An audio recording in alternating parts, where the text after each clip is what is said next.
Shalom Bapak Ibu, selamat pagi, selamat datang di GKRHI Jemaat El Shaddai. Pada pagi hari ini kita akan bersama-sama untuk kita beribadah, untuk kita bersekutu dengan Tuhan. Mari Bapak Ibu Jemaat Tuhan, persiapkan hati kita, persiapkan diri kita untuk kita siap beribadah. Sebelumnya mari kita bersatu di dalam doa. Bapa di dalam surga, terima kasih Tuhan Yesus buat segala kebaikan-Mu Tuhan. Pada pagi hari ini Tuhan Yesus, kami bisa berkumpul, kami bisa bersekutu Tuhan untuk kami beribadah ya Bapa. Kami percaya Tuhan dari setiap masing-masing kami Tuhan Yesus, di setiap rumah Engkau hadir, Engkau melawat setiap kami ya Bapa. Untuk setiap kami Tuhan Yesus yang saat ini sedang merasa terbeban, yang saat ini juga Tuhan Yesus sedang merasa terhimpit Tuhan Yesus, apapun keadaan yang kami sedang alami ya Tuhan Yesus, kami percaya Tuhan, ketika kami datang kepadamu Tuhan Yesus, ada kuasa yang besar, ada lawatan besar Tuhan Yesus yang akan terjadi untuk setiap kami ya Bapa. Dan kami percaya Tuhan, Roh Kudus yang memulihkan setiap kami, Roh Kudus yang memberikan sukacita Tuhan Yesus pada pagi hari ini ya Bapa. Terima kasih Tuhan, terima kasih Yesus. Berkati juga Tuhan ibadah kami dari awal, pertengahan sampai akhirnya ke dalam tangan-Mu ya Bapa. Hanya di dalam satu nama yang ajaib, di dalam nama Tuhan Yesus Kristus, umat yang percaya sama-sama kita mau katakan amin. Mari Bapak Ibu Jemaat Tuhan, kita mau angkat pujian kita yang pertama. Kita mau katakan Tuhan adalah kekuatanku.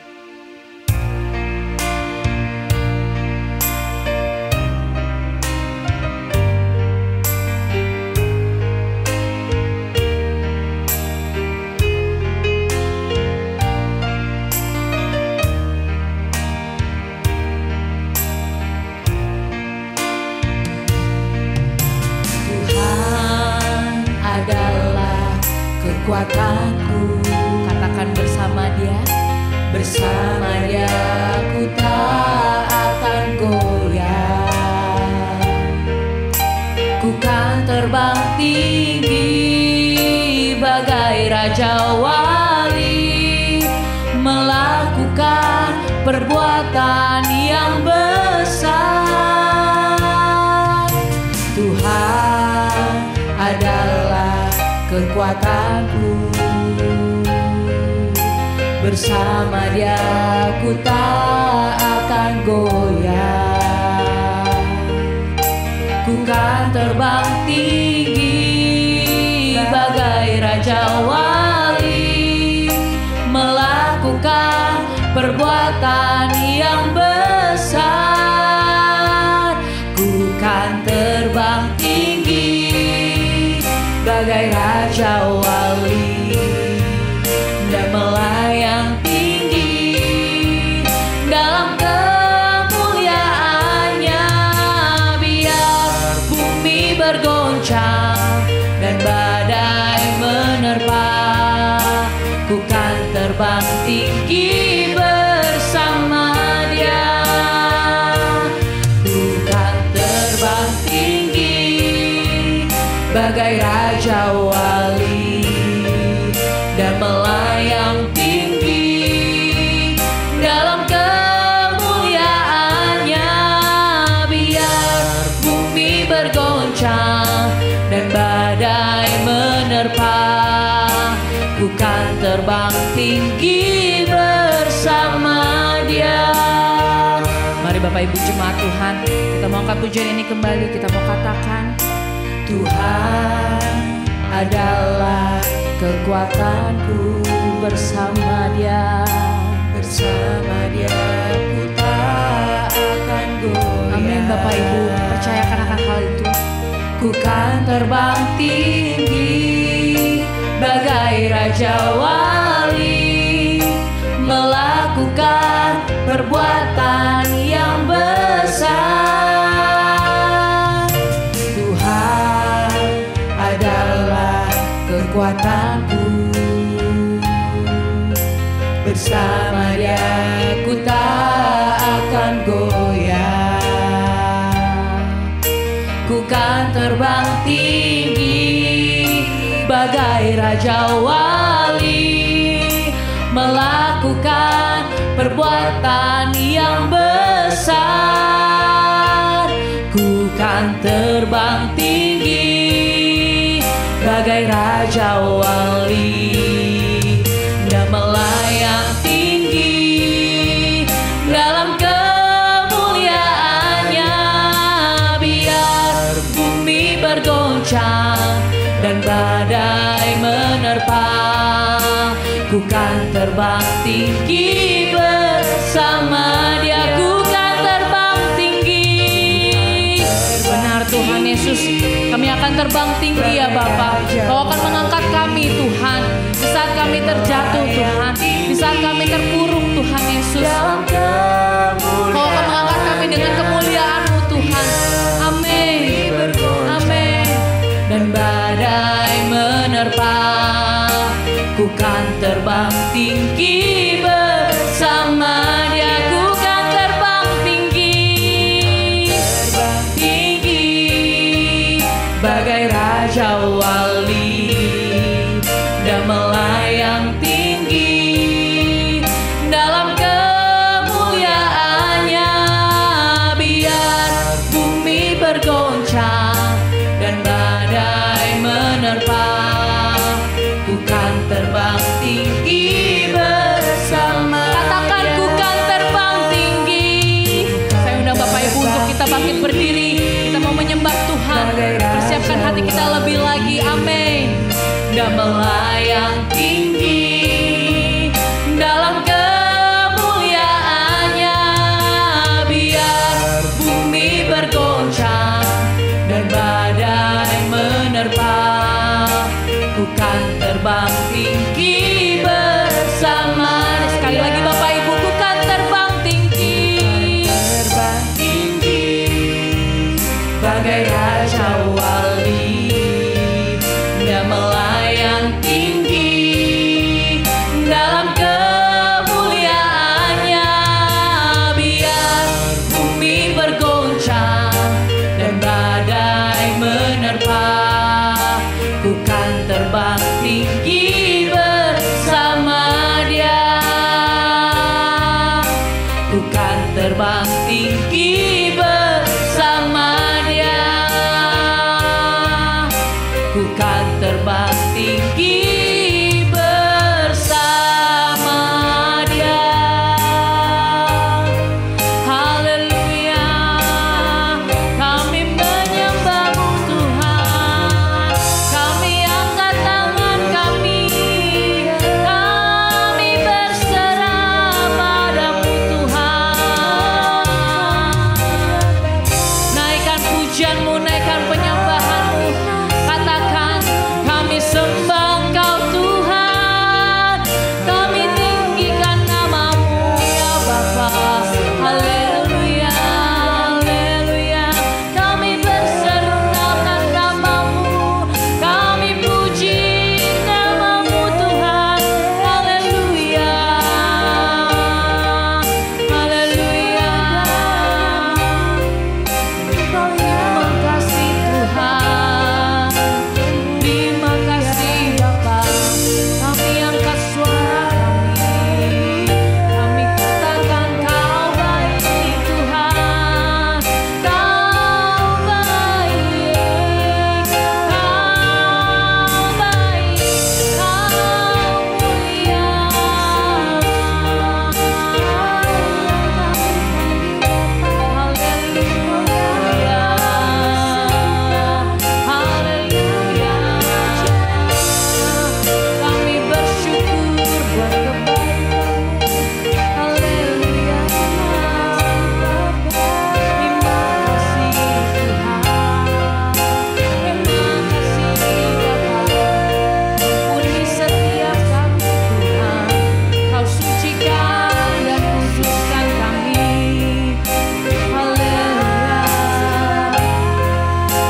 Kami mohon ampun Tuhan Yesus. Terima kasih Tuhan. Terima kasih Yesus. Haleluya. Terima kasih Bapa. Mari Bapak Ibu jemaat Tuhan, kita mau panggil namanya lebih lagi. Kita mau berseru akan Dia lebih lagi. Terima kasih.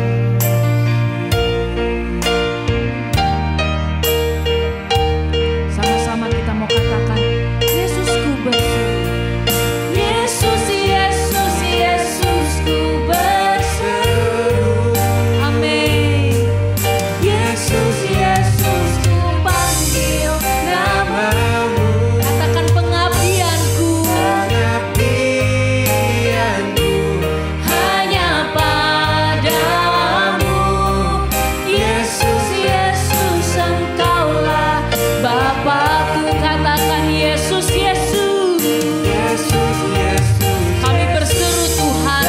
Engkau nama yang kami panggil Tuhan Yesus. Haleluya. Yesus, Yesus, ku panggil namamu. Pengabdianku hanya padamu. Yesus, Yesus, Engkaulah Bapa.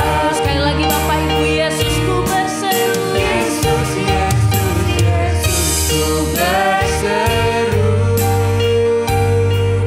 Yesus, Yesus, ku panggil namamu. Pengabdianku hanya padamu.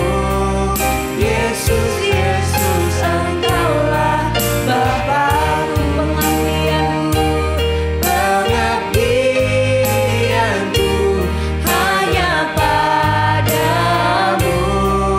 Yesus, Yesus, Engkaulah Bapa. Katakan pengabdianku.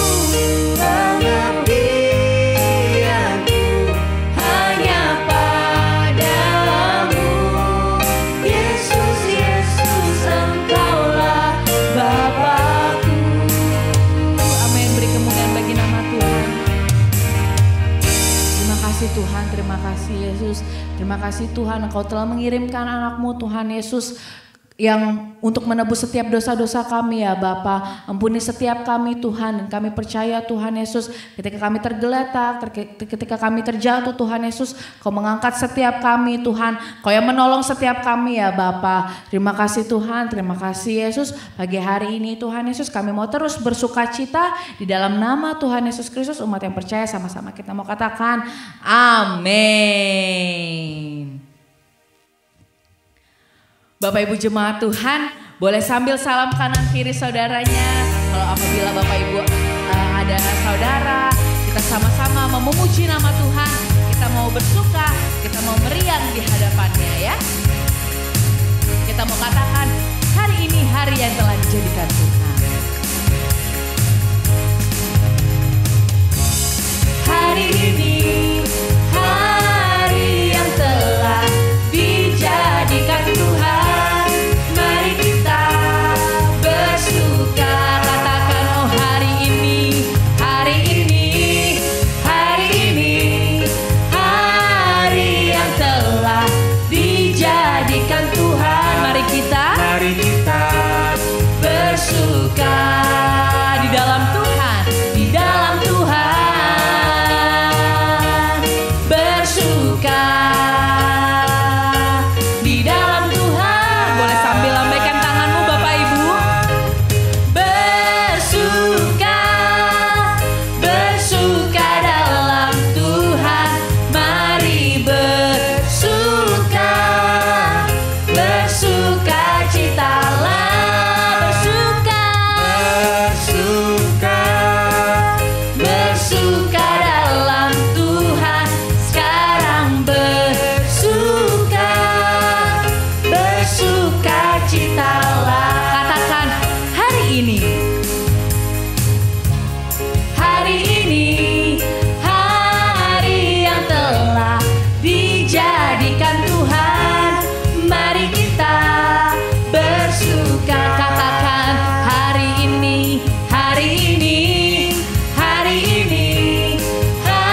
Tuhan Bapak Ibu. Silakan duduk Bapak Ibu. Sebentar lagi kita akan mendengarkan kebenaran firman Tuhan. Mari Bapak Ibu jemaat Tuhan, kita bersatu di dalam doa. Terima kasih Tuhan, terima kasih Tuhan Yesus. Kami terus bisa bersorak Tuhan karena kebaikan-Mu ya Bapa yang begitu ajaib Tuhan. Tuhan, saat lagi Tuhan Yesus kami akan mendengarkan kebenaran firman-Mu. Kau memberkati hamba-Mu Tuhan Yesus, Bapak Pendeta Brian yang akan menyampaikan kebenaran firman-Mu. Tuhan, apa yang Kau mau sampaikan melalui hamba-Mu Tuhan Yesus, biarlah kami bisa menerima Tuhan, dan setiap firman-Mu Tuhan Yesus ditabur Tuhan Yesus di tanah yang subur untuk menjadi kekuatan kami, untuk memperkokoh iman kami Tuhan Yesus tentunya ya Bapa. Terima kasih Tuhan, terima kasih Yesus, di dalam nama Tuhan Yesus Kristus, haleluya, amin.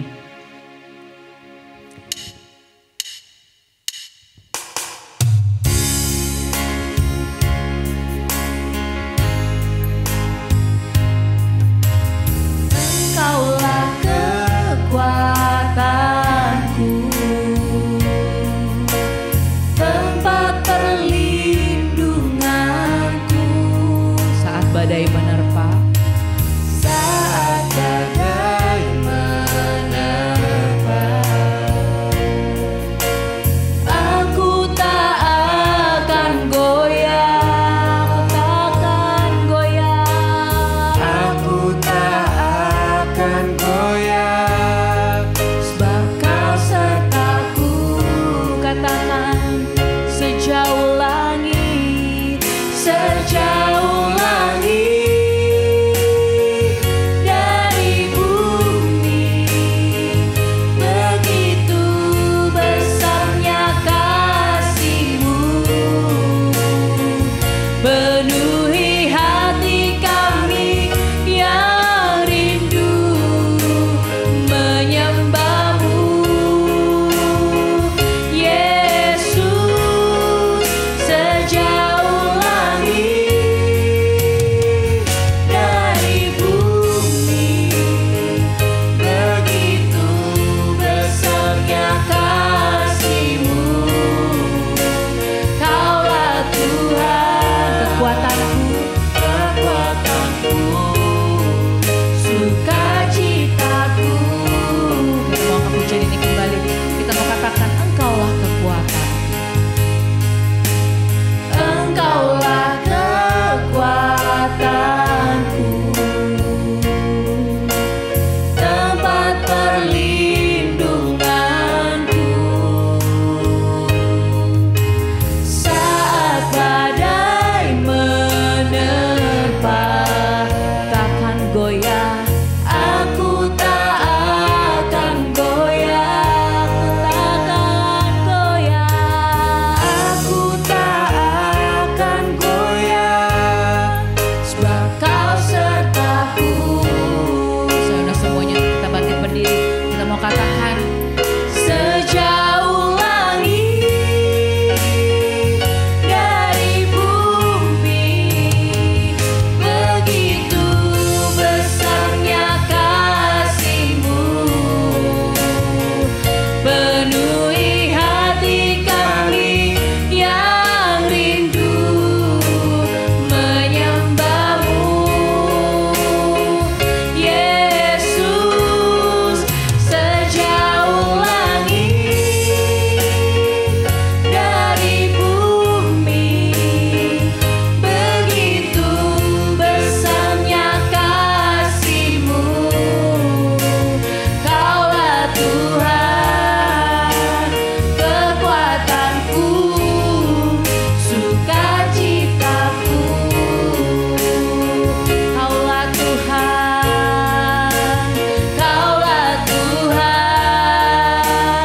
kekuatanku, sukacitaku. Katakan Kaulah Tuhan, kekuatanku, sukacitaku. Serahkan kepada hamba-Nya.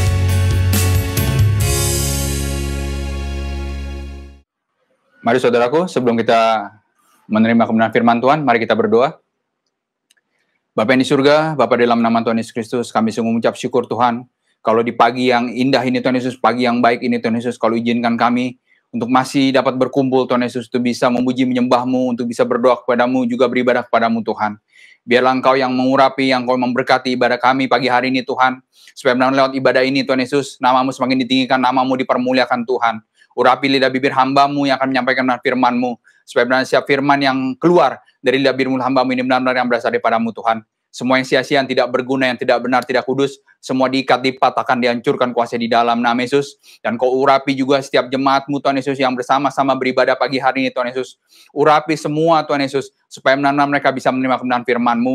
Dan apapun itu Tuhan Yesus, penghalang, penghambat, mereka bisa menerima kebenaran firman-Mu, yang membuat mereka tidak fokus, tidak konsentrasi, yang buat ngantuk juga semua diikat, dipatahkan, dihancurkan kuasa di dalam nama Yesus. Urapi juga Tuhan, secara khusus tempat kami beribadah Tuhan. Supaya benar-benar Tuhan Yesus dari tempat kami beribadah ini Tuhan Yesus, hadirat-Mu benar-benar bisa turun, hadirat-Mu benar-benar bisa dirasakan oleh setiap jemaat-Mu Tuhan.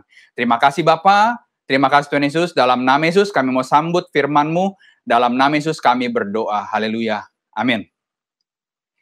Ya, shalom, selamat pagi saudaraku, selamat hari Minggu, selamat beribadah kembali bersama GKRHI El Shaddai. Dan kalau pagi hari ini kita akan membahas kebenaran firman Tuhan dari kitab Kejadian, pasalnya yang ke-18, dari ayat yang pertama sampai ke-15.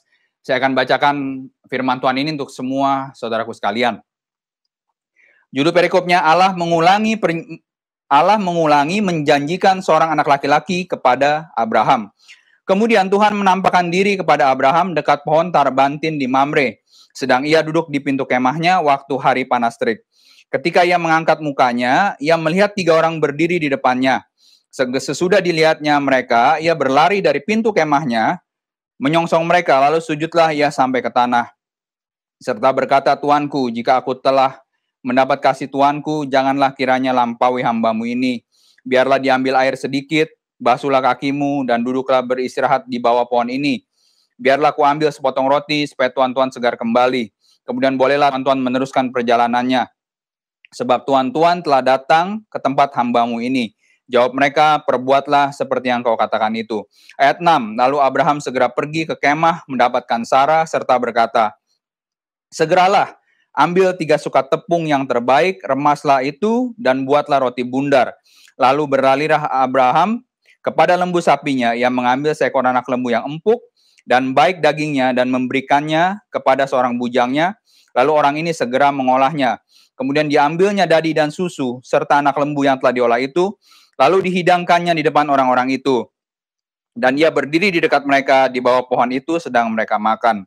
Lalu kata mereka kepadanya, di manakah Sarah istrimu? Jawabnya, di sana, di dalam kemah. Dan firman-Nya, sesungguhnya aku akan kembali tahun depan, mendapatkan engkau. Pada waktu itulah Sarah istrimu akan mempunyai seorang anak laki-laki. Dan Sarah mendengarkan pada pintu kemah yang di belakangnya. Adapun Abraham dan Sarah telah tua dan lanjut umurnya, dan Sarah telah mati haid. Jadi tertawalah Sarah dalam hatinya, katanya, akan berahikah aku setelah aku sudah layu, sedangkan tuanku sudah tua? Lalu berfirmanlah Tuhan kepada Abraham, mengapakah Sarah tertawa dan berkata, sungguhkah aku akan melahirkan anak, sedangkan aku telah tua? Adakah sesuatu apapun yang mustahil untuk Tuhan? Pada waktu yang telah ditetapkan itu, tahun depan aku akan kembali mendapatkan engkau. Pada waktu itulah Sarah mempunyai seorang anak laki-laki. Lalu Sarah menyangkal, katanya, aku tidak tertawa. Sebab ia takut, tetapi Tuhan berfirman, tidak, memang engkau tertawa. Ya, shalom ya sekali lagi saudaraku. Ya, kalau kita lihat dari firman Tuhan ini Tuhan menjanjikan kembali kepada Abraham bahwa Abraham akan melahirkan, istrinya Abraham, Sarah, akan melahirkan seorang anak laki-laki. Yang memang secara dunia, secara manusia, hal itu sudah tidak mungkin. Tetapi dari firman ini saudaraku, ada yang Tuhan mau nyatakan, gitu, bahwa Abraham akan menjadi bapa segala bangsa, dan Sarah akan menjadi ibu dari segala bangsa. Ini yang Tuhan janjikan saudaraku. Jadi apa yang Tuhan janjikan, terutama bagi setiap kita, saudaraku, setiap umat manusia yang mau percaya kepadanya, itu sebenarnya pasti digenapi. Gitu, karena Tuhan itu bukanlah manusia. Kalau di firman Tuhan di Bilangan dikatakan, Tuhan itu bukan manusia sehingga ia berdusta. Tuhan itu tidak pernah berdusta, saudaraku. Jadi, setiap janji yang dikatakan, setiap firman yang disampaikan, itu pasti digenapi. Seperti di kitab Kejadian ini, saudaraku. Kalau kita lihat di pasal sebelumnya, di pasal sebelumnya juga Tuhan sudah menjanjikan. Tapi Tuhan menjanjikan pada saat di pasal yang ke-17 itu, Tuhan menjanjikan kepada Abraham yang tidak yakin. Abraham yang kurang percaya. Tetapi di ayat yang 8, di pasal yang ke-18 ini, Sarah yang kurang percaya. Ketika Tuhan menyampaikan firman-Nya, ketika Tuhan menyampaikan nubuatannya. Karena secara manusia memang Abraham dan Sarah sudah tua, sudah lanjut umur, yang sepertinya tidak mungkin untuk bisa mempunyai anak. Gitu. Bahkan kalau di ayat yang di pasal yang ke-17, itu Abraham mengatakan seandainya Ismail itu Tuhan izinkan berada di hadapan Tuhan. Artinya secara manusia Abraham berharap Ismail lah yang akan menjadi keturunannya kemudian. Tetapi di mata Tuhan berbeda, saudaraku. Tuhan mempunyai rencana yang luar biasa. Bahkan setiap kita yang percaya kepada Tuhan itu termasuk dari keturunan Abraham. Gitu. Jadi Tuhan mempunyai rencana yang luar biasa gitu untuk setiap kita yang mau percaya kepadanya. Saya akan mulai bacakan ya saudaraku di ayat yang pertama. Ayat yang pertama, kemudian Tuhan menampakkan diri kepada Abraham dekat pohon tarbantin di Mamre, sedang ia duduk di pintu kemahnya waktu hari panas terik.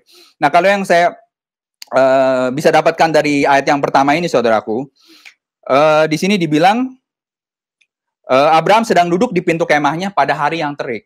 Memang kalau di Timur Tengah sana, saudaraku, itu memang panasnya luar biasa, saudaraku. Jadi seperti di Mesir, di Yordan, itu memang penuh dengan gurun-gurun pasir. Jadi mereka memang hidup dalam kemah-kemah gitu. Jadi memang keadaan di sana itu luar biasa panas. Jadi secara manusia keadaan di sana mungkin tidak menyenangkan gitu. Dengan keadaan yang begitu panasnya itu mungkin tidak nyaman untuk kita tinggal di daerah sana. Gitu. Seperti yang pernah saya alami dulu ketika saya di Mesir. Itu sore hari jam 5, saudaraku. Itu panasnya 46 derajat Celcius. Gitu. Jadi memang di sana itu memang keadaannya memang seperti itu. Dan kalau dilihat di sini ketika Abraham duduk di kemahnya dalam keadaan yang panas.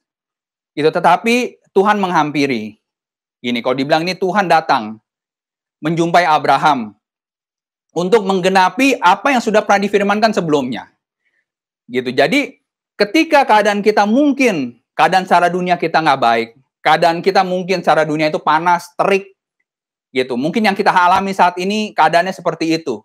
Keadaan yang tidak menyenangkan, keadaan yang tidak mengenakan mungkin secara manusia. Tetapi Tuhan itu begitu luar biasa kasihnya, saudaraku. Kalau Tuhan bisa menghampiri Abraham ketika keadaannya itu sedang panas terik, mungkin setiap manusia mungkin ingin mempunyai keturunan. Dan saya rasa itu juga yang seperti yang Abraham rasakan. Tetapi keadaannya tidak berjalan seperti yang manusia mau. Bahkan sampai umur Abraham 99 tahun dan Sarah berumur 90 tahun itu masih belum punya keturunan. Gitu. Itu mungkin panas yang dirasakan oleh Abraham. Dan mungkin juga ada hal-hal tertentu yang membuat keadaan kita mungkin saat ini juga tidak nyaman. Keadaan saat ini kita juga mungkin tidak enak secara dunia. Karena dengan begitu banyaknya masalah, dengan begitu banyaknya pergumulan, persoalan yang kita hadapi. Tetapi kalau Abraham Tuhan bisa hampiri, bahkan memberikan kemenangan yang ajaib dalam hidup Abraham. Saya percaya, saudaraku, kalau kita juga mau percaya kepada Tuhan, saya percaya kita juga bisa menerima kemenangan-kemenangan itu. Amin. Saya percaya itu, saudaraku. Jadi kalau keadaan yang panas itu Tuhan bisa datang, ya teruslah kita berjuang untuk bisa Tuhan datang sama kita, saudaraku. Gitu. Jadi ada posisi-posisi tertentu yang membuat Tuhan itu nggak bisa datang. Jadi bukannya Tuhan itu nggak melihat semua permasalahan, semua persoalan kita, saudaraku. Seperti Abraham ini, Tuhan melihat, Tuhan tahu semuanya itu. Jadi kasih Tuhan itu luar biasa, saudaraku. Jadi Tuhan itu mau menghampiri setiap kita yang mau percaya kepada Tuhan. Contohnya ketika Tuhan Yesus memberi makan 5.000 orang. Itu Tuhan Yesus itu di firman itu dikatakan tergerak oleh belas kasihan. Itu yang membuat Tuhan Yesus akhirnya tidak mengizinkan orang-orang itu semua pulang. Orang-orang itu semua pergi. Padahal murid-muridnya bilang, kita nggak punya apa-apa. Tetapi Tuhan Yesus bilang apa? Kamu yang harus memberi makan. Artinya Tuhan itu tidak pernah meninggalkan umatnya itu dengan tangan kosong. Tuhan Yesus itu selalu memberikan umatnya itu berkat jasmani maupun rohani. Itu Tuhan kita, Tuhan Yesus gitu. Jadi asal kita mau percaya, kita mau sungguh-sungguh berdoa, kita mau sungguh-sungguh beribadah, saya percaya Tuhan itu bisa melihat. Tuhan itu bisa menjawab setiap pergumulan persoalan yang kita hadapi. Gitu. Jadi carilah dahulu kerajaan Allah dan kebenarannya. Itu yang nomor satu, yang harus kita perhatikan. Ketika kita mencari Tuhan dan kebenarannya itu, maka semuanya kan ditambah-tambahkan. Apa yang ditambahkan, saudaraku? Semua yang kita butuhkan, saya percaya Tuhan bisa cukupkan. Baik jasmani maupun rohani. Gitu. Jadi ketika kita sungguh-sungguh mencari Tuhan dan kebenarannya, maka Tuhan itu bisa mencukupkan semuanya. Itu yang kita harus perhatikan lebih dulu, saudaraku. Gitu. Jadi jangan kita terintimidasi dengan keadaan kita yang membuat kita merenung, yang membuat kita sedih, yang membuat kita putus asa dengan keadaan-keadaan kita hadapi saat ini. Gitu. Keadaan yang seperti apapun, itu ketika Tuhan datang, ketika kita berjumpa secara pribadi dengan Tuhan, maka pasti ada jalan keluar yang Tuhan bisa berikan. Pasti ada jalan keluar yang bisa Tuhan berikan. Gitu. Jadi, kalau di ayat yang pertama ini, gitu, ketika panas yang terik, Tuhan bisa datang. Mari kita undang Tuhan itu datang. Mari kita undang dia dalam hidup kita. Untuk benar-benar bisa masuk dalam hidup kita, untuk bisa benar-benar memberikan jawaban, memberikan pertolongan atas setiap permasalahan yang kita hadapi. Sekarang apa yang saudara hadapi saat ini? Apa pergumulan yang saudara hadapi saat ini? Berikan, serahkan pada Tuhan gitu. Biarkan dia datang. Jadi jangan biarkan keadaan-keadaan kita yang membuat Tuhan nggak bisa datang. Ketika kita khawatir, ketika kita takut, ketika kita marah, mungkin kesel, jengkel dengan keadaan yang kita hadapi, itu yang menghambat Tuhan bisa datang dalam hidup kita, saudaraku. Dan di kitab Yesaya dikatakan, bukan tangan Tuhan yang kurang panjang untuk bisa menolong kita. Bukan telinga Tuhan yang kurang tajam untuk mendengar setiap pergumulan permasalahan kita. Tetapi dosa kita lah yang menghambat. Dosa kita lah itu yang menutup jalan berkat yang dari Tuhan. Karena itu yang kita harus perhatikan gitu. Kalau firman Tuhan mengatakan, carilah dahulu kerajaan Allah dan kebenarannya, maka semua akan ditambah-tambahkan kepadamu. Carilah dahulu kerajaan Allah dan kebenarannya. Jadi posisi kita itu harus dalam kebenaran firman Tuhan. Posisi kita itu harus ada dalam kebenaran perkataan Tuhan. Itu yang kita harus tahu. Gitu. Ketika posisi kita ada dalam posisi kebenaran, maka berkat-berkat itu tidak akan jauh dari kita. Bahkan akan terus melimpah dalam hidup kita. Gitu, seperti Abraham ini. Begitu lamanya menantikan seorang anak laki-laki. Bahkan Sarah pun istrinya sampai memberikan budaknya untuk dihampiri oleh Abraham sampai mempunyai seorang anak. Itu karena putus asa. Karena putus asa dalam menghadapi masalah tidak punya keturunan. Yang pada akhirnya hal itu menjadi dosa di mata Tuhan. Yang membuat Tuhan nggak berkenan sebenarnya. Jadi kita harus perhatikan gitu. Kadang-kadang keadaan yang kita alami, mungkin kesusahan, penderitaan yang kita alami, itu membuat kita tuh salah mengambil tindakan. Membuat kita salah mengambil keputusan.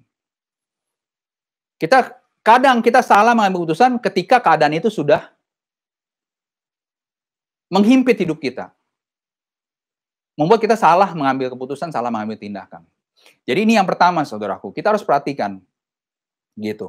Tuhan itu bisa menghampiri kita. Karena kasih Tuhan yang luar biasa. Tuhan melihat, Tuhan mengerti apa yang kita alami. Gitu. Tetapi posisi kita harus dalam kebenaran. Kalau posisi kita dalam kebenaran, kita berseru kepada Tuhan, kita memanggil nama Tuhan, Tuhan turun, Tuhan hadir. Dan saya percaya Abraham ini hidup di hadapan Tuhan. Gitu. Bahkan ini di pasal 18 ini sudah kedua kalinya Tuhan berbicara untuk menggenapi apa yang Tuhan mau dari Abraham dan Sarah.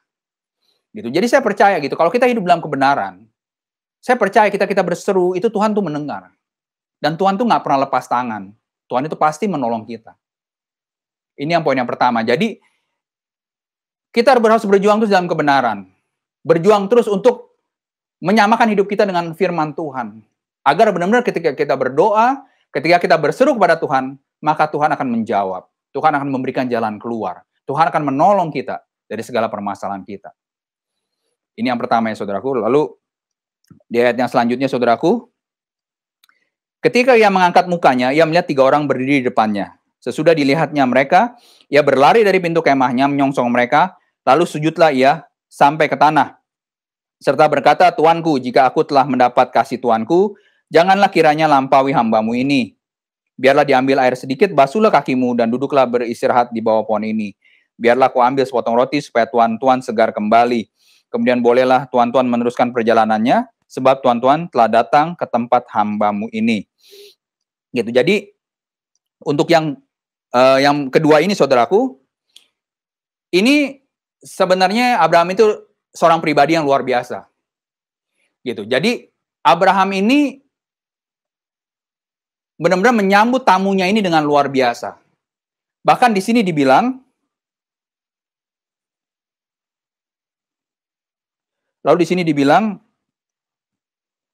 Abraham sujud sampai ke tanah. Gitu. Padahal kan kalau secara manusianya, ini Abraham kan tidak tahu sebenarnya siapa yang datang ini gitu. Mungkin kita yang membaca kita sudah bisa menebak gitu. Kalau yang datang ini ketika kita membaca perikop ini kita sudah mengerti, oh ternyata itu Tuhan yang datang. Tapi saya rasa kalau Abraham yang pertama kali menerima itu belum tentu Abraham tahu siapa yang datang. Gitu. Siapa yang datang ini 3 orang. Tapi Abraham itu punya sifat, punya karakter yang luar biasa. Dia mau menyambut tamu-tamunya ini dengan luar biasa. Bahkan menyiapkan yang terbaik untuk tamu-tamunya ini. Meskipun tamu-tamunya ini tidak tahu siapa. Gitu. Jadi, tapi ternyata kan tamu-tamu inilah yang mendatangkan berkat bagi hidup dia. Gitu. Jadi, ketika kita menerima tamu, ketika kita menyambut tamu, menyambut orang yang baru dalam hidup kita, dalam gereja, kita harus memperlakukan dengan sebaik-baiknya. Karena firman lain juga mengatakan, jangan lupa untuk memberikan tumpangan. Sebab, tanpa diketahui, yang menumpang itu bisa aja seorang malaikat. Itu firman Tuhan mengatakan gitu. Jadi, ketika kita menerima seorang tamu, sambutlah dia dengan sukacita. Sambutlah dia dengan baik. Terimalah dengan baik. Gitu. Karena dengan kita memberikan yang terbaik untuk orang yang kita baru kenal, kita nggak pernah tahu nanti ke depannya seperti apa. Atau Tuhan punya rencana apa lewat orang ini. Kita nggak pernah tahu, saudaraku. Gitu. Tapi memang untuk zaman sekarang ini kan memang kita nggak bisa segampang itu menerima setiap orang mungkin yang datang, setiap orang yang mau ketemu dengan kita, mungkin kita nggak akan segampang itu bisa terima. Gitu, karena kan memang banyak zaman sekarang ini banyak penipuan gitu yang terjadi ketika kita maksudnya berbuat baik tapi yang diterima belum tentu baik. Gitu, karena itu memang kita perlu berdoa sebenarnya, meminta hikmat Tuhan gitu, apa yang terbaik gitu. Karena kita nggak pernah tahu, kadang-kadang itu yang Tuhan izinkan supaya memang Tuhan punya rencana untuk kita, Tuhan bisa bekerja lewat orang-orang yang Tuhan pakai ini. Gitu. Jadi kadang-kadang kita sebagai orang Kristen itu seringnya itu memang diperhadapkan dengan hal seperti ini. Ketika kita harus berkorban, kita harus memberi, gitu tanpa pamrih, memberi dengan tulus, dengan ikhlas, gitu meskipun yang dihadapi mungkin, gitu yang kita lihat ini sepertinya nggak baik. Tapi ketika kita menabur, ketika kita memberi, saya percaya itu Tuhan yang melihat. Gitu. Jadi banyak hal saudaraku yang mungkin yang saya sering pernah saya alami juga gitu ya. saya bukannya saya rasa kita semua tahu gitu. Kalau orang mau bohongin kita, orang mau nipu kita tahu. Gitu. Tapi kadang-kadang ya untuk bisa mendoakan, untuk bisa mengasihi, ya kita harus memberi gitu. Meskipun kita tahu sebenarnya orang ini nih sebenarnya membohongi kita gitu. Jadi kita sebenarnya tahu gitu, bukan kita nggak tahu gitu. Gitu. Jadi saya pernah suatu hari itu ketika saya keluar dari rumah, ada orang yang tangannya itu sepertinya memang cacat.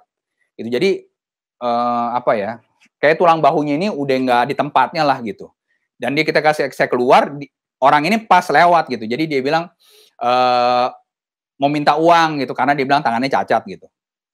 Cuman saya lihat gitu, oh iya kayaknya bener juga ya cacat gitu. Terus saya kasih lah uang. Gitu. Tapi waktu saya kasih uang, dia tertawa. Kok tertawanya kayak ngejek saya gitu, saya pikir. Gitu. Ternyata benar saudaraku. Begitu dia jalan itu, bahunya diturunin itu masuk lagi saudaraku. Jadi mungkin memang, entah itu memang udah cacat bawaan atau apa, saya nggak tahu gitu. Tapi memang, begitu orang itu benerin bahunya, itu kembali normal. Gitu. Jadi yang saya rasa, waduh, ini orang bohongin saya. Tapi ya udah. Gitu ya, saya ikhlas, saya merelakan itu gitu. Jadi ada hal-hal yang seperti itu gitu. Ketika kita harus memberi, kita harus mengasihi gitu tanpa pamrih gitu. Meskipun secara dunia kita dibohongin. Gitu. Ini yang kita harus lakukan gitu. Karena kita nggak pernah tahu gitu apa yang Tuhan mau rencanakan selanjutnya lewat kejadian-kejadian itu. Contohnya kayak seperti Abraham ini. Abraham tahu nggak kalau tamu-tamunya ini ternyata Tuhan beserta malaikat-malaikat yang datang, yang akan memberkati dia dengan berkat yang mungkin dia tunggu-tunggu selama hidupnya. Itu kita nggak pernah tahu gitu. Jadi kalau kita menerima seorang tamu, kita menerima orang yang baru, terimalah dengan tulus, terimalah dengan ikhlas gitu. Meskipun ada resikonya. Tapi saya percaya saudara, kalau kita tulus, kita ikhlas, kita mengerjakan, maka Tuhan akan membalasnya itu untuk kita. Karena Tuhan itu nggak pernah tidur, Tuhan itu nggak pernah buta, Tuhan itu pasti melihat, pasti mendengar apa yang terjadi dalam hidup kita. Gitu. Jadi kalau kita menerima seseorang dalam hidup kita, menerima mungkin tamu dalam hidup kita, terimalah dengan tulus, terimalah dengan ikhlas. Supaya benar-benar itu Tuhan itu bisa bekerja. Kita nggak pernah tahu, saudaraku, seperti apa. Gitu. Tapi Tuhan bisa memakai hal-hal itu untuk yang baik buat hidup kita. Gitu. Jadi ini yang poin yang nomor 2 gitu. Ketika kita menerima sesuatu yang baru dalam hidup kita, terimalah dengan tulus, terimalah dengan ikhlas. Gitu. Jadi jangan kita meresponinya itu secara dunia. Karena kadang-kadang ya jujur aja gitu. Kadang-kadang di gereja pun kita masih sering lihat gitu. Kalau orang yang mungkin secara dunianya keadaannya mewah, keadaannya bagus seperti keadaan yang orang kaya, itu ketika masuk dalam gereja pun mungkin disambutnya berbeda. Kita udah sering lihat seperti itu gitu. Tapi kalau yang orangnya mungkin keadaannya pas-pasan, itu mungkin bisa nggak disambut sama sekali. Dibiarkan aja gitu. Gitu. Jadi kita juga nggak bisa seperti itu gitu. Jadi jangan kita lihat itu, jangan kita berpatokan dengan hukumnya dunia. Kita harus berpatokan dengan hukumnya Tuhan. Kalau bicara hukum Tuhan, bicara mengasihi, itu kepada semua orang. Mau kaya, mau miskin, mau sehat, mau sakit, itu semua kita harus kasihi. Itu firman Tuhan. Gitu. Jadi kita nggak bisa melakukan hukum dunia di dalam dunia pelayanan, di dalam dunia rohani. Itu memang nggak pernah nyambung. Gitu. Jadi kita nggak bisa melakukan hukum dunia itu di dalam dunia rohani, dalam dunia pelayanan, dalam gereja. Kita nggak bisa. Karena itu memang nggak akan pernah bisa nyambung. Itu jadi poin yang kedua gitu. Karena kita nggak pernah tahu apa yang Tuhan mau nyatakan dalam hidup kita. Ketika kita melakukan, ketika kita mau mengasihi, ketika kita mau memberi, itu nanti Tuhan akan membalasnya, saudaraku. Gitu. Dan ketika Tuhan yang membalas, sering itu bukan yang bisa dibayar dengan dunia. Tuhan memberi tidak bisa dibandingkan dengan dunia. Ya seperti Abraham ini. Kalau dia bisa punya, Abraham diberikan anak keturunan laki-laki. Sekarang secara dunia mana yang bisa melakukan itu? Kalaupun nih sekarang, zaman sekarang, ada bayi tabung kah? Ada inseminasi kah? Tetap aja itu aja pun belum tentu bisa berhasil. Masih banyak bisa gagalnya. Jadi ketika kita mau memberi, kita mau melakukan yang baik, kita mau melakukan dengan tulus yang ikhlas, itu yang kita dapat itu nggak bisa dibayar secara dunia. Itu kalau Tuhan yang memberkati, Tuhan yang memberi. Itu poin yang kedua ya saudaraku. Lalu di ayat yang selanjutnya, di sini jawab mereka, perbuatlah seperti yang kau katakan itu. Nah ini kalau di poin yang ketiga ini kita bicara secara kebenaran. Kita bicara dari firman Tuhan gitu. Kalau di sini bilang perbuatlah seperti yang kau katakan itu. Jadi kalau kita bicara kebenaran, kita bicara firman Tuhan, itu jika iya katakan iya, jika tidak katakan tidak. Mungkin kalau orang dunia mungkin bisa berkata, wah, ketika ditawarkan seperti itu, orang suka ada yang berpikiran, oh iya nanti saya gini gitu. Padahal hatinya belum tentu mau, belum tentu terima. Gitu. Ada juga ketika ditawarkan, iya langsung mau. Tapi orang kadang-kadang kalau ditawarkan terus langsung mau, nanti dibilangnya, waduh nih orang kok rakus banget ya. Gitu kan, bisa begitu kan. Kalau yang tadi, yang pertama ketika ditawarin, oh iya, padahal mungkin hatinya nggak mau. Itu yang kita perlu pelajari. Kalau firman Tuhan, jika iya katakan iya, jika tidak katakan tidak. Itu firman Tuhan. Jadi kita harus belajar juga gitu. Kita jadi harus mencocok-cocokkan terus hidup kita dengan kebenaran firman Tuhan. Harus kita samakan terus dengan kebenaran firman Tuhan. Karena ini memang sifat dasar manusia menurut saya. Itu kadang-kadang, terutama saya juga dulu orangnya agak mengenakan, saudaraku. Jadi kadang-kadang kalau misalkan, contoh seperti ini, ketika ditawarkan mungkin atau apa, saya bisa bilang iya gitu. Padahal mungkin hatinya enggak juga. Gitu. Tapi saya terus belajar, saya terus berjuang gitu. Kalau firman Tuhan mengatakan, jika iya katakan iya, jika tidak katakan tidak. Lebih dari itu berasal dari si jahat. Ketika saya mengetahui firman itu, saudaraku, saya berusaha untuk melakukan dalam hidup kita. Saya berusaha melakukan dalam hidup saya gitu. Saya berusaha. Jadi ketika saya menerima tawaran atau apa, saya harus katakan yang sesuai dengan maunya saya. Saya harus katakan sesuai yang dengan hati saya. Gitu. Saya nggak mau lagi gitu, istilahnya melakukan hal yang munafik. Gitu. Karena dengan melakukan hal yang munafik itu, kita itu nggak dapat apa-apa, saudaraku. Gitu. Firman lain banyak yang menyatakan ketika engkau munafik, itu sama aja dengan engkau dengan menyembah berhala. Berarti dosanya sama dong. Padahal kesannya kan kalau dosa berhala lebih berat. Gitu. Tapi di mata Tuhan sama, dosa tetap dosa. Mau dosa besar, dosa kecil tetap sama dosa.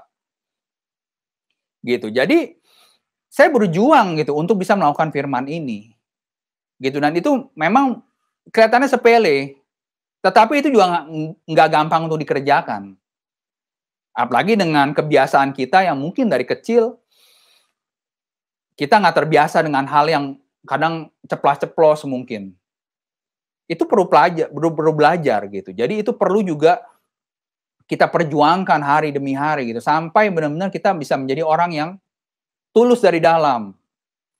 Gitu. Kita menjadi orang yang benar-benar ikhlas. Jadi kalau memberi, benar-benar memberi. Gitu. Jadi jangan misalkan memberi tapi dalam hati dongkol. Aduh, ngapain juga gue beri yang kayak gini nih, males gini-gini. Itu nggak jadi berkat buat kita, saudaraku. Percuma. Jadi kita hanya memberi saja, tapi nggak ada berkatnya buat kita. Jadi kalau kita benar-benar memberi, kita berikan dengan tulus, kita berikan dengan ikhlas, kita berikan dengan hati yang rela. Itu yang harus kita lakukan. Gitu. Kalau di sini ini dari pihak Tuhan bilang begitu, Abraham menawarkan, Tuhan dari pihak Tuhan ini langsung dibilang, ya perbuatlah seperti yang kamu katakan. Gitu. Jadi dari pihak Tuannya itu untuk mengunci juga. Ketika dia memberi, Abraham memberi, ketika Abraham mau memberkati, dari pihak Tuhan dikunci. Oh, orang ini mau memberi, orang ini mau memberkati. Gitu. Jadi kita harus belajar. Gitu. Perbuatlah seperti yang kau katakan. Jadi jangan kita hidup sama Tuhan ini sekarang nggak bisa pura-pura lagi, saudaraku. Itu nggak bisa. Gitu. Jadi harus benar-benar iya bilang iya, tidak bilang tidak gitu. Nggak bisa setengah-setengah lagi. Kita nggak bisa hidup dalam dunia yang abu-abu. Sekarang kita harus hidup dalam hitam atau putih. Gitu. Kita harus hidup dalam berkat atau kutuk. Kita harus hidup dalam mau hidup atau mati. Gitu. Jadi nggak bisa. Karena kalau dalam Tuhan itu nggak bisa yang gimana ya, iya atau enggak ya. Nah, itu udah nggak bisa gitu. Iya, enggak. Gitu. Karena firman Tuhan itu iya dan amin. Gitu. Firman Tuhan tuh nggak ada yang setengah-setengah. Gitu. Ini yang harus kita perhatikan gitu. Jadi kita belajar gitu. Apa yang harus kita lakukan, kita lakukan. Gitu. Iya, enggak. Jadi nggak bisa munafik lagi, kita nggak bisa pura-pura lagi. Itu poin yang ketiga ya saudaraku. Lalu di poin yang selanjutnya itu, di ayat yang ke-6. Lalu Abraham segera pergi ke kemah mendapatkan Sarah serta berkata, segeralah ambillah 3 sukat tepung yang terbaik, remaslah itu dan buatlah roti bundar. Lalu berlarilah Abraham kepada lembu sapinya, yang mengambil seekor anak lembu yang empuk dan baik dagingnya, dan memberikannya kepada seorang bujangnya. Orang ini segera mengolahnya. Kemudian diambilnya dadi dan susu serta anak lembu yang telah diolah itu, lalu dihidangkannya di depan orang-orang itu, dan ia berdiri di dekat mereka di bawah pohon itu, sedang mereka makan. Nah, ini kalau dilihat yang ayat selanjutnya saudaraku, di sini Abraham memberikan yang terbaik untuk tamu-tamunya ini. Dia memberikan anak lembu yang empuk, anak lembu yang baik dagingnya, lalu Sarah membuatkan roti. Gitu. Jadi di sini bicara persembahan yang terbaik yang Abraham berikan untuk Tuhan. Jadi ketika kita datang sama Tuhan, ketika kita dihampiri Tuhan, itu memang harus ada persembahan yang kita berikan kepada Tuhan. Dan mungkin kalau secara sekarang ini mungkin orang berpikir, ya gimana Pak Pendeta kalau saya nggak punya uang, apa yang saya berikan kepada Tuhan? Kalau bicara sama Tuhan itu, Tuhan, kalau kita bicara uang, itu bicara secara jasmani kita sebenarnya. Kalau secara Tuhan itu kan Tuhan, apa pentingnya gitu dengan uang yang kita berikan? Ya memang dengan uang yang kita persembahkan mungkin, itu memang digunakan oleh gereja untuk pelayanan, untuk kembali melayani pekerjaan-pekerjaan Tuhan. Memang benar itu. Tetapi kalau secara Tuhannya, Tuhan nggak melihat itu semua. Gitu. Tuhan itu menginginkan tubuh kita. Tuhan menginginkan roh yang diberikan pada kita ini. Gitu. Makanya ada firman Tuhan bilang, roh yang ditempatkannya di dalammu, di dalam kita, itu diingininya dengan cemburu. Sebenarnya Tuhan mau itu roh. Supaya roh kita itu bisa mendapatkan keselamatan yang dari Tuhan. Roh kita itu benar-benar bisa hidup kekal nanti bersama Tuhan di surga. Itu yang sebenarnya Tuhan mau. Kalau bicara jasmani, sebenarnya jasmani nggak ada apa-apanya untuk Tuhan. Tuhan menginginkan roh kita. Makanya kita harus berhati-hati ketika kita berdoa, ketika kita menyembah, itu kita harus berhati-hati. Siapa yang kita sembah? Siapa yang kita puji? Gitu. Ketika kita memuji menyembah Tuhan, maka roh kita itu dimiliki oleh Tuhan. Tetapi ketika kita menyembah yang lain yang bukan dari Tuhan, maka roh kita bukan dimiliki oleh Tuhan. Itu yang kita harus perhatikan, saudaraku. Jadi kita harus benar-benar berhati-hati. Makanya kenapa Tuhan mau kita memuji menyembah Tuhan? Karena roh yang diberikannya pada kita, itu diingininya dengan cemburu. Artinya Tuhan tuh benar-benar mau kita itu diselamatkan. Gitu. Kalau bicara yang pertama tadi, kasih Tuhan itu luar biasa, saudaraku. Kasih Tuhan itu yang tadi saya sampaikan, memberkati kita jasmani rohani. Artinya bukan bicara di dunia aja. Gitu. Nanti sampai ke surga nanti, itu Tuhan mau kita menerima semua itu. Tuhan mau kita menerima keselamatan yang dari Tuhan. Diberkati di bumi, diberkati di surga. Itu yang Tuhan mau. Makanya kenapa kita harus sungguh-sungguh datang sama Tuhan? Kita harus mempersembahkan tubuh kita benar-benar kepada Tuhan. Itu kenapa? Supaya rohnya kita ini Tuhan yang punya. roh kita ini menjadi miliknya Tuhan. Itu yang Tuhan mau. Itu makanya jangan sangka itu, kadang-kadang orang berpikir, wah kalau saya mempersembahkan untuk gereja, nanti gerejanya yang kaya.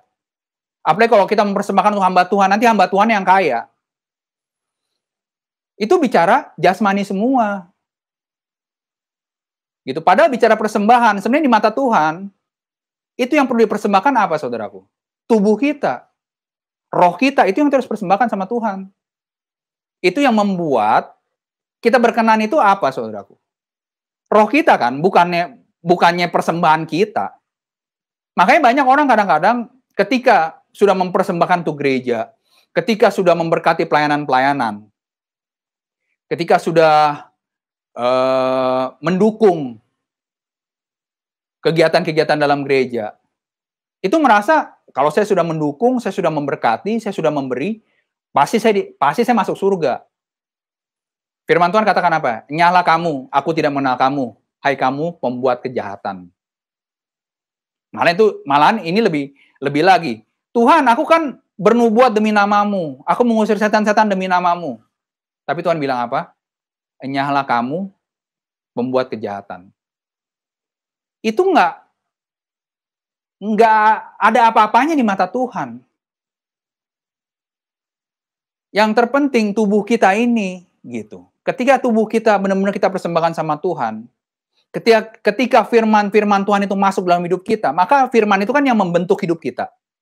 Firman itu yang ada dalam hidup kita, masuk dalam hidup kita, membentuk hidup kita. Gitu. Jadi ketika firman Tuhan itu masuk membentuk dalam hidup kita, maka tubuh kita itu sudah dimiliki oleh Tuhan. Karena firman Tuhan ketika masuk, maka akan membentuk, akan membuat tubuh kita itu sesuai dengan kebenaran firman Tuhan. Ketika firman Tuhan itu sesuai, ketika hidup kita sesuai dengan firman Tuhan, maka tubuh kita sudah miliknya Tuhan. Roh kita pun menjadi miliknya Tuhan. Itu yang Tuhan mau. Makanya jangan kira itu ketika kita mungkin menyembah yang lain. Gitu. Kita bukan menyembah kita menyembah di luar Tuhan. Itu jangan kira roh kita itu nggak dituntut juga. Sekarang kita bicara Tuhan, kita bicara iblis, itu semua bentuknya roh. Gitu. Maka roh kita ini sebenarnya yang diperebutkan. Roh kita ini yang sebenarnya benar-benar dimiliki. Maka Tuhan juga menginginnya dengan cemburu. Gitu. Jadi kenapa dengan cemburu? Karena Tuhan itu memang mau menyelamatkan. Mau sebanyak-banyaknya juga yang bisa diselamatkan oleh Tuhan. Gitu. Sekarang berapa banyak juga jiwa-jiwa yang terhilang. Sehingga tidak masuk dalam surga. Tidak bisa menerima kebenaran. Itu berapa banyak. Gitu. Makanya kita harus berhati-hati. Gitu. Kalau Tuhan mengingini kita dengan segitu hebatnya, itu Tuhan memang mau menyelamatkan. Gitu. Tetapi iblis juga mau merebut. Jadi jangan kira kita tenang-tenang, kita ikut Tuhan itu, wah pastilah kita pasti selamat, pasti ini. Itu iblis juga mengganggu terus. Bahkan iblis berusaha juga dengan segala macam tipu daya yang dikerjakan, yang dilakukan, supaya orang itu bisa berubah. Yang tadi menyembah Tuhan, tapi menyembah yang di luar Tuhan. Makanya banyak tipu daya yang dilakukan iblis. Itu kita harus hati-hati, kita harus peka. Banyak tipu daya yang dia lakukan, yang dikerjakan, supaya orang itu sepertinya menyembah Tuhan, sepertinya di dalam Tuhan, seperti di dalam gereja. Tetapi sebenarnya rohnya, jiwanya itu sudah terhilang. Itu yang kita harus perhatikan. Perhatikan, banyak tipu daya iblis sekarang ini.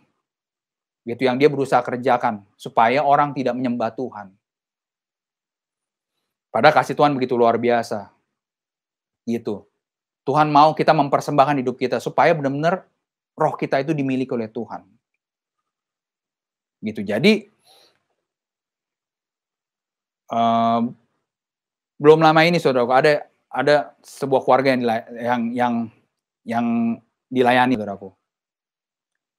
Gitu. Jadi memang orang tuanya memang banyak pergi untuk mencari yang di luar Tuhan. Gitu. Jadi ketika mencari seperti itu, mungkin banyak orang nggak tahu gitu ya. Kalau mencari yang seperti itu yang di luar Tuhan, itu ada juga konsekuensi yang harus ditanggung. Ada yang harus kita bayar juga gitu. Bukannya nggak ada yang kita bayar. Ada yang harus kita bayar, saudaraku, dengan kita berpaling kepada Tuhan. Sepertinya menjanjikan secara dunia. Ya, tapi ada yang harus kita bayar gitu. Bahkan kadang-kadang itu orang yang kita sayangi, orang yang kita cintai, orang yang benar-benar kita kasihi, itu yang mereka minta. Itu yang iblis minta gitu. Gitu. Jadi jangan kira itu kalau kita menyembah di luar Tuhan, itu nggak ada konsekuensi yang kita bisa terima. Jadi kalau roh kita ini diperebutkan oleh Tuhan, direbutkan juga oleh iblis, maka yang iblis minta apa? Itu roh juga. Iblis juga, emang iblis makan, istilahnya makan dari secara jasmani kita. Itu kan setelah dikubur, ya udah hilang, gitu. Tapi rohnya itu kemana? Itu yang kita perlu tahu gitu. Rohnya itu kemana gitu. Seperti kalau kita menyembah Tuhan, roh kita bisa naik ke hadapan Tuhan. Bersama-sama Tuhan, kekal dalam surga. Ketika kita menyembah yang lain, itu juga kekal, tapi di dalam neraka, saudaraku. Gitu. Jadi itu yang kita perlu tahu gitu. Jangan, jadi kita harus peka gitu. Jangan segampang itu mungkin kita melihat, wah kayaknya mungkin gereja ini lebih bagus, yang gereja ini sesat. Karena segampang itu, orang sekarang itu segampang itu mengatakan bahwa gereja ini sesat. Itu segampang itu gitu. Jadi jangan juga kita segampang itu berkata kalau gereja ini sesat, gereja ini apa gitu. Gitu. Belum tentu juga gitu. Karena kalau kita benar-benar dalam Tuhan, kalaupun gerejanya sesat sekalipun, itu nanti Tuhan yang meluruskan kok. Gitu. Asal hati kita tulus, hati kita mau, kita sungguh-sungguh mau ikut Tuhan. Gitu. Kita mau mempersembahkan tubuh kita gitu. Kita mau mempersembahkan hidup kita untuk Tuhan. Saya percaya Tuhan yang akan meluruskan kok. Jadi nggak perlu takut juga. Nggak perlu takut, karena Tuhan itu pasti, kayak yang di pertama tadi, saudaraku. Tuhan itu menghampiri kok. Kalau orang yang sungguh-sungguh benar-benar mau datang sama Tuhan, percaya pada Tuhan, itu Tuhan bisa menghampiri. Tuhan bisa datang gitu. Tuhan datang. Jadi jangan takut sesat gitu. Jangan mudah menghakimi juga gitu. Gitu. Itu kalau kita sungguh-sungguh, itu Tuhan nuntun kok gitu. Jadi bicara persembahan ini bukan hanya bicara persembahan secara materi. Gitu. Bahkan kalau firman Tuhan mengatakan persembahan janda 2 keping, firmannya ada ya, saudaraku. Itu lebih berharga di mata Tuhan dari orang-orang yang lain yang memberikan persembahan dengan lebih banyak, lebih besar. Tetapi kenapa yang dipersembahkan janda ini 2 keping uang lebih berharga di mata Tuhan? Itu karena janda ini memberikan semuanya yang dia punya, memberikan apa yang ada pada dia, dan memberikannya dengan tulus ikhlas. Itu yang membuat itu lebih berharga di mata Tuhan. Gitu. Jadi jangan juga misalkan orang-orang nih kadang-kadang yang mungkin yang secara ekonomi sulit gitu, jadi ngerasa, udahlah kalau saya sih nggak mungkin lah pasti bisa dilayani dengan baik. Nggak mungkin lah Tuhan bisa ini karena persembahan saya apa gitu. Kadang-kadang seperti itu juga gitu. Jangan putus asa, saudaraku.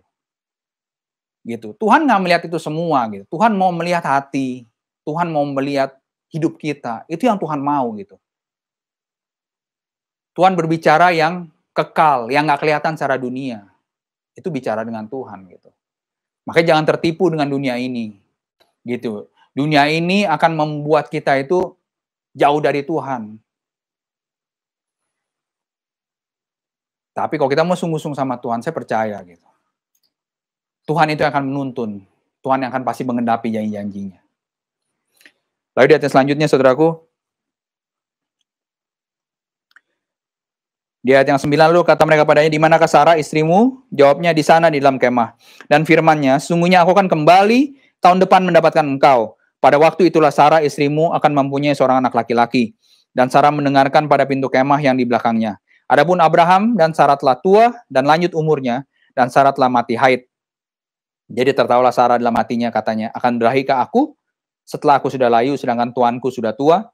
Lalu berfirmanlah Tuhan pada Abraham, mengapakah Sarah tertawa dan berkata, sungguhkah aku akan melahirkan anak, sedangkan aku telah tua? Adakah sesuatu apapun yang mustahil untuk Tuhan? Pada waktu yang telah ditetapkan itu, tahun depan aku akan kembali mendapatkan engkau. Pada waktu itulah Sarah mempunyai seorang anak laki-laki. Lalu Sarah menyangkal, katanya, aku tidak tertawa sebab ia takut. Tetapi Tuhan berfirman, tidak, memang engkau tertawa.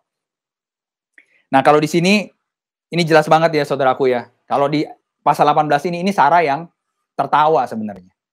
Tertawa ketika Tuhan bilang, nanti kamu akan melahirkan anak laki-laki. Gitu. Kalau di pasal yang ke-17 itu Abraham yang tertawa dalam hatinya. Masakan aku bisa punya anak gitu, aku di umur 99 tahun. Gitu. Malah Abraham berkata apa? Dia berharap, oh andaikan Ismail bisa hidup di hadapan Tuhan. Itu yang Abraham katakan. Gitu. Jadi ketika kita berjalan dengan Tuhan, memang kita berlawanan hukum dunia. Gitu, seperti Sarah. Ini Sarah masih memakai logikanya, masih memakai pikirannya. Yang mengatakan akan berahikah aku gitu ketika aku sudah mati haid dan suamiku juga sudah tua. Gitu. Jadi kalau kita berjalan dengan Tuhan, kita berjalan tidak dengan hukum dunia, saudaraku. Gitu, kita berjalan dengan kekuatan Tuhan yang ajaib.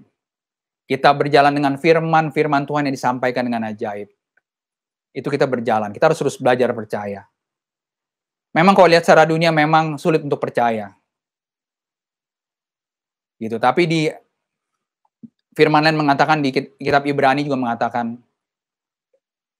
meskipun keadaannya tidak memungkinkan untuk percaya, tapi Sarah tetap percaya. Karena dia percaya Tuhan yang mengatakan itu adalah Tuhan yang setia. Sarah tetap percaya. Dan akhirnya benar-benar melahirkan seorang anak keturunan ilahi yang bernama Ishak. Itu yang Tuhan genapi dalam hidupnya. Gitu. Jadi ketika berjalan bersama Tuhan, kita tidak lagi berjalan secara dunia. Kita tidak berjalan lagi dengan hukum dunia. Kalau hukum dunia, mau sembuh harus ke dokter. Gitu. Itu secara hukum dunia. Tetapi kalau berjalan dengan Tuhan, kita tidak berjalan lagi dengan hukum dunia. Kita berjalan dengan iman. Karena iman adalah dasar dari segala sesuatu yang kita harapkan dan bukti dari segala sesuatu yang tidak kita lihat. Itu iman. Jadi kita harus terus belajar percaya. Meskipun keadaan dunia tidak memungkinkan. Keadaan dunia mustahil. Tapi bagi Tuhan tidak ada yang mustahil. Kita harus terus memegang iman kita. Memegang teguh percaya kita. Kalau secara dunia, nggak mungkin Tuhan Yesus bisa memberikan makan 5.000 orang. Dengan hanya 5 roti dan 2 ikan. Secara hukum dunia mana mungkin orang bisa berjalan di atas air. Itu hukum dunia. Tetapi dalam Tuhan jelas berbeda. Tuhan masih sanggup melakukan apa yang baik. Apalagi kalau Tuhan sudah pernah berfirman. Tuhan sudah pernah mengatakan sesuatu dalam hidup kita. Saya percaya. Itu Tuhan pasti sanggup menggenapinya. Tinggal iman kita. Ketika Tuhan datang, adakah iman ku dapati di bumi? Itu firman Tuhan. Adakah iman kita tetap terus percaya kepada Tuhan? Jadi jangan biarkan dunia menipu. Jangan biarkan dunia mengintimidasi. Kalau kita melihat keadaan dunia jelas, Tuhan sudah berapa lama usaha saya tidak pernah berhasil. Tuhan sudah berapa lama saya tidak punya keturunan. Tuhan sudah berapa lama saya sakit seperti ini. Itu mungkin yang kita lihat, saudaraku. Tetapi kalau Tuhan bisa menyatakan yang luar biasa untuk Abraham dan Sarah, saya percaya Tuhan juga bisa sanggup melakukan yang terbaik untuk kita juga, untuk kita semua. Bagi orang yang mau percaya. Asal kita memposisikan hidup kita dalam kebenarannya, asal kita mau memposisikan hidup kita dalam firman-firmannya. Kita tidak menyimpang kanan dan ke kiri, saya percaya. Tuhan masih sanggup. Amin. Masih sanggup, saudaraku. Masih sanggup. Karena Tuhan yang kita sembah, Tuhan yang tidak berubah dari dulu, sekarang, sampai selama-lamanya. Dialah Alfa, dialah Omega, dialah yang awal, dialah yang akhir. Saya percaya gitu. Ya, saudaraku, ini firman Tuhan yang bisa dibagikan pagi hari ini. Gitu, kita terus belajar. Gitu, untuk bisa benar-benar memposisikan hidup kita dalam kebenaran, memposisikan hidup kita dalam firman-firman Tuhan. Karena Tuhan itu pasti menghampiri anak-anaknya. Tuhan itu pasti menghampiri orang yang taat, orang yang takut, orang yang tunduk kepada firman Tuhan.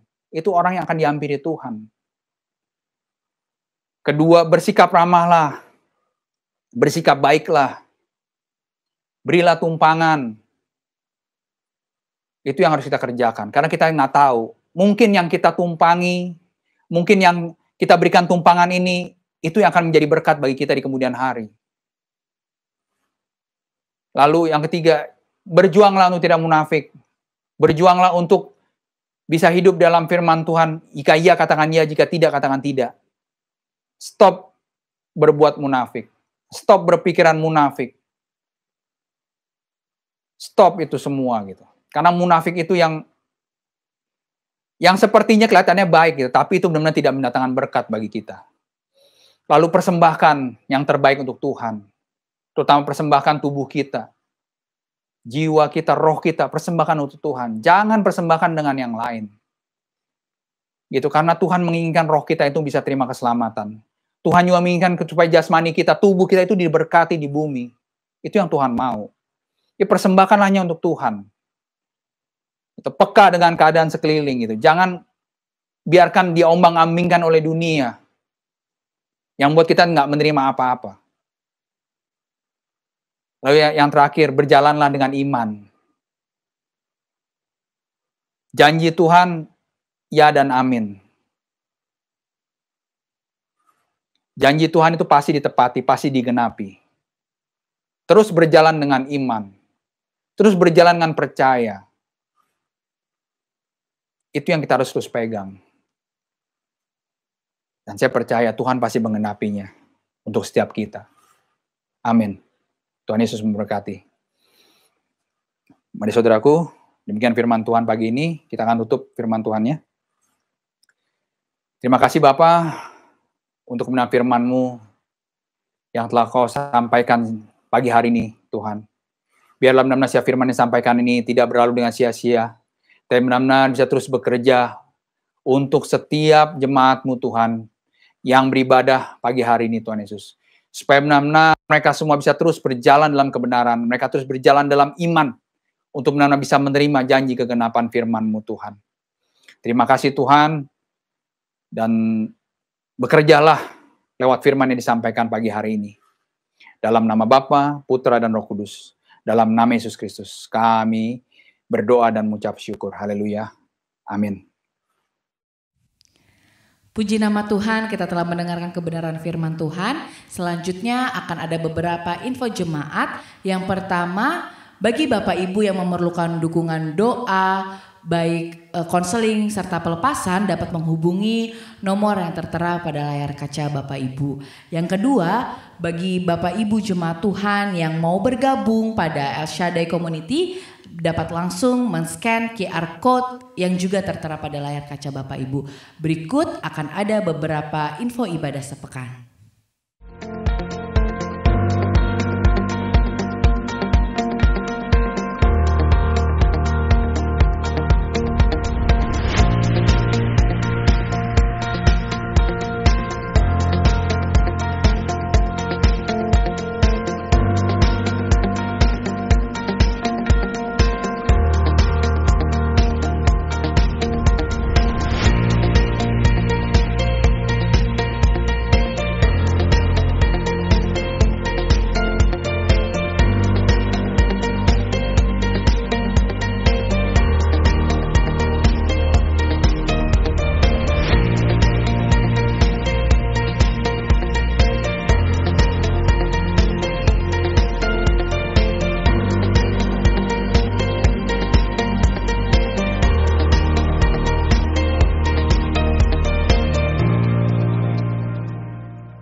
Puji Tuhan, kita telah sampai di penghujung ibadah kita pada pagi hari ini. Mari Bapak Ibu jemaat Tuhan, selanjutnya saya undang semuanya untuk kita bangkit berdiri, kita mau berdoa syafaat.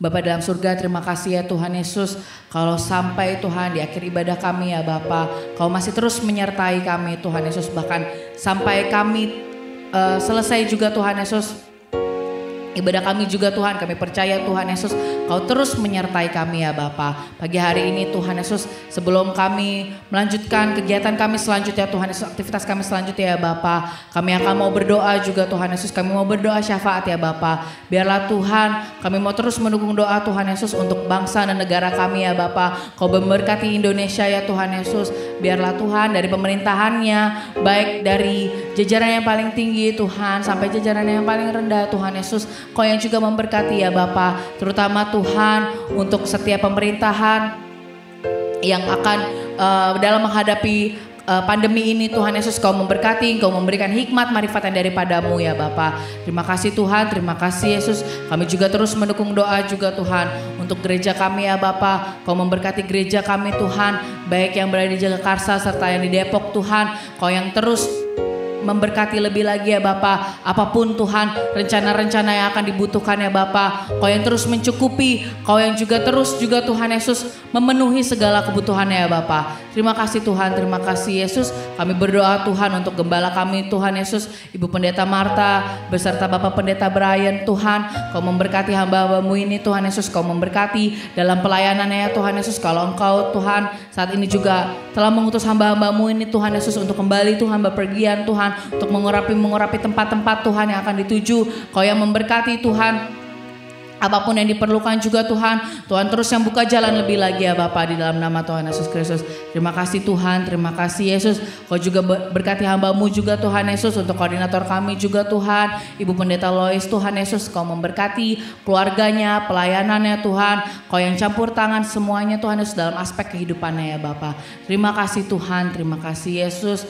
Kami menyerahkan sepenuhnya ke dalam tangan-Mu ya Bapa. Berkati Tuhan Yesus untuk juga Tuhan Yesus setiap wilayah-wilayah Tuhan di Indonesia ya Bapa. Kalau kami bersyukur Tuhan Yesus, kami bisa mendapatkan kabar yang baik juga Tuhan Yesus. Kau yang terus juga Tuhan menyertai ya Bapa. Engkau juga yang memberkati orang-orang, masyarakat Tuhan Yesus dimanapun mereka berada Tuhan, untuk mereka juga bisa Tuhan Yesus akan taat akan protokol ya Bapa. Tuhan Yesus yang tolong lebih lagi ya Bapa. Kalau juga Tuhan mungkin masih ada pendistribusian vaksin juga Tuhan Yesus, berkati setiap orang-orang Tuhan mungkin yang belum mendapatkan Tuhan Yesus. Kau yang bukakan jalan supaya mereka juga bisa untuk menerima vaksin ya Bapa. Terima kasih Tuhan, terima kasih Yesus. Kami menyerahkan semuanya ke dalam tangan-Mu ya Bapa. Biarlah Tuhan, kalau Tuhan izinkan Tuhan Yesus, kami boleh Tuhan Yesus kembali Tuhan bersama-sama beribadah Tuhan Yesus, untuk kami berkumpul Tuhan di gereja ya Bapa. Engkau berikan waktu yang terbaik yang daripadamu lebih lagi ya Bapa.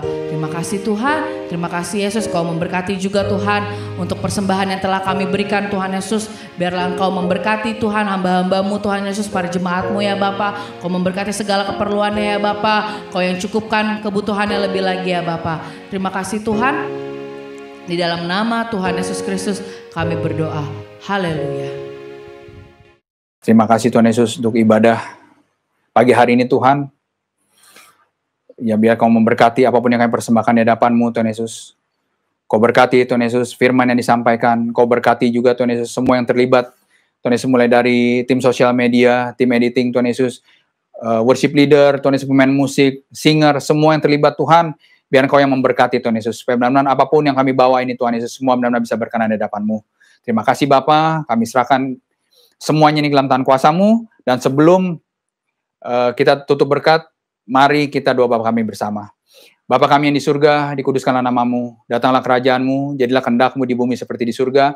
Berikanlah kami pada hari ini makan kami secukupnya, dan ampunilah kami kesalahan kami, seperti kami juga mengampuni orang bersalah pada kami. Dan janganlah membawa kami dalam cobaan, tapi lepaskanlah kami dari yang jahat, karena Engkau punya kerajaan dan kuasa dan kemuliaan sampai selama-lamanya. Amin. Mari saudaraku, kita angkat tangan kita untuk terima doa berkat.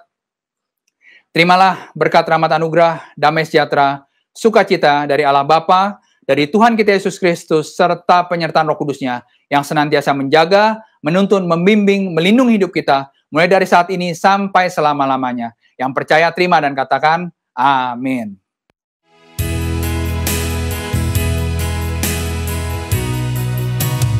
Ku mau selalu bersyukur, selalu bersyukur. Kau Tuhan yang setia, yang selalu menopangku. Mau selalu bersyukur, selalu bersyukur. Kau Bapakku yang setia, ku mau selalu bersyukur, mau selalu bersyukur, selalu bersyukur. Kau Tuhan yang setia, yang selalu menopang. Ku mau selalu bersyukur, selalu bersyukur. Kau Bapakku yang setia, Kau Bapakku yang setia, Kau Bapakku yang setia, Kau Bapakku yang setia.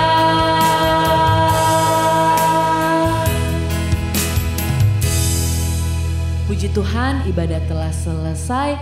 Selamat hari Minggu, selamat bertemu kembali pada ibadah-ibadah selanjutnya di GKRHI Jemaat El Shaddai. Shalom, Tuhan Yesus memberkati.